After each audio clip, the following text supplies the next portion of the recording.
How high will interest rates rise? With the Reserve Bank going from month to month, increasing the cash rate, and the big banks hiking up fixed rates in a quick manner, what's actually going to happen over the next 2, 3, 4, 5 years in the interest rate market? And is there something to be worried about? Could we see interest rates as high as 8 to 10% over the next 5 years? We're going to break down in this video CBA's future fixed interest rate forecasting and take a look at the worst case scenario and what I would do if interest rates rose up towards 10%. My name's Luke. I talk all things real estate, renovating, and financial freedom. Drop a like on this video, subscribe down below, and head over to purposeproperty.com.au if you're looking for a Brisbane-based buyer's agent. Now, the place to start for me in this video is to take a look at the fixed interest rates that CBA are putting out at the moment.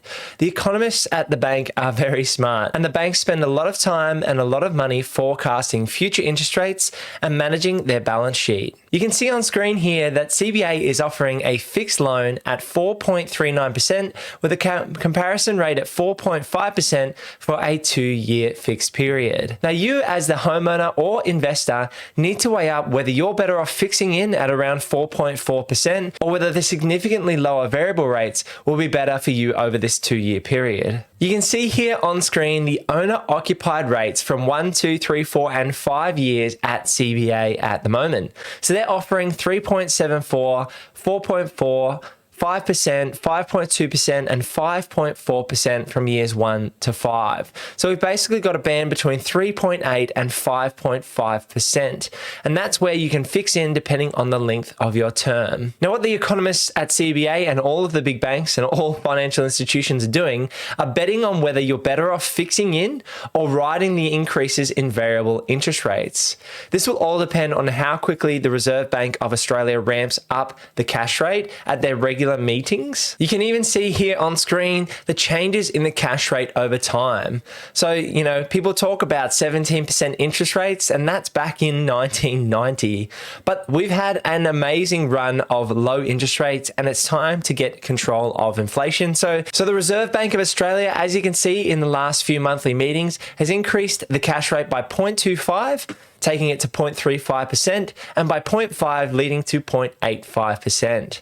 Now, we're probably expecting that to get to 1.75 over the next 12 to 18 months and up towards a 2% cash rate. So people who fixed in on 1.99% or 2.5% around 12 to 18 months ago will be on a great deal for years to come. For those who are coming off to fixed interest periods or are currently on variable rate loans, these increases are going to have a significant impact on people's day-to-day expenditure, and actually people will tighten the budget and tighten the belt, and that's exactly what the RBA is hoping for, to try and bring down inflation. Now, based on all of this information, what are you going to do as a homeowner or an investor? Should you fix in at the future higher interest rates, or should you ride the increases in variable interest rates over the next few months and over the next few years as the Reserve Bank of Australia lifts the cash rate? Now, our strategy was to fix in, and we were lucky enough to secure rates below 3% for about 3 years. So our fixed interest rate periods will end in early 2024, and the other half of our debt is actually on variable interest rates. So we had 50% fixed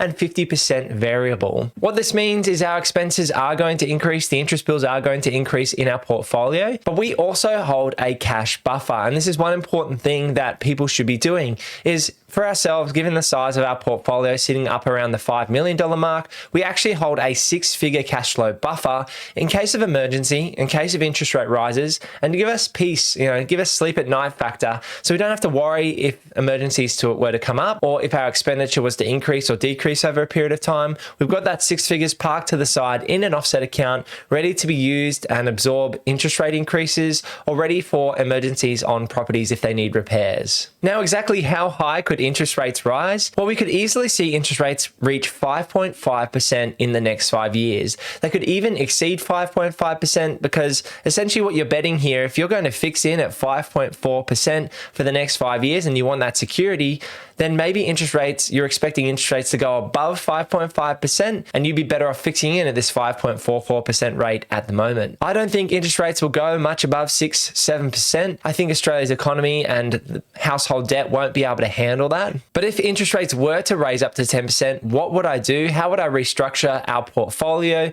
And how would we manage our cash flows during that period of time?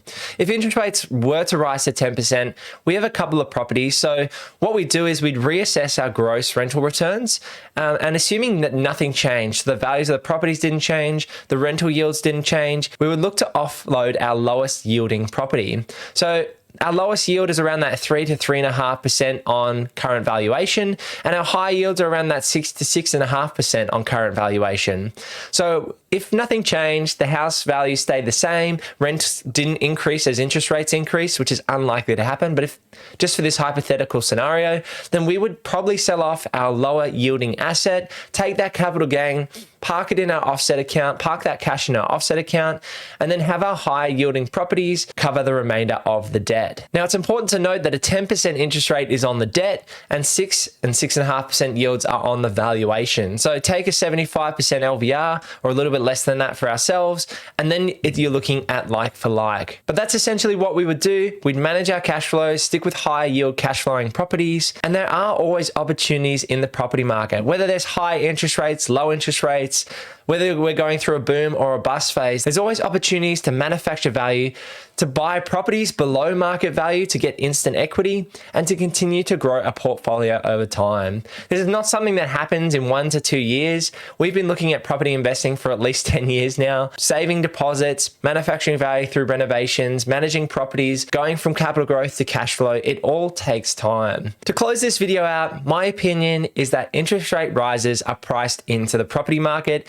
and as long as you have your cash flow buffers in place and you're looking to use neutral to positively geared properties to grow your portfolio, then you should be able to ride out the wave of interest rate increases and continue to grow your portfolio over the long term. If you've got any questions about interest rates or what might happen in the Australian property market, leave a comment down below. I'd love to hear your thoughts. Otherwise, click this video over here for more things real estate, renovating, and financial freedom. I'll see you in the next one. Peace.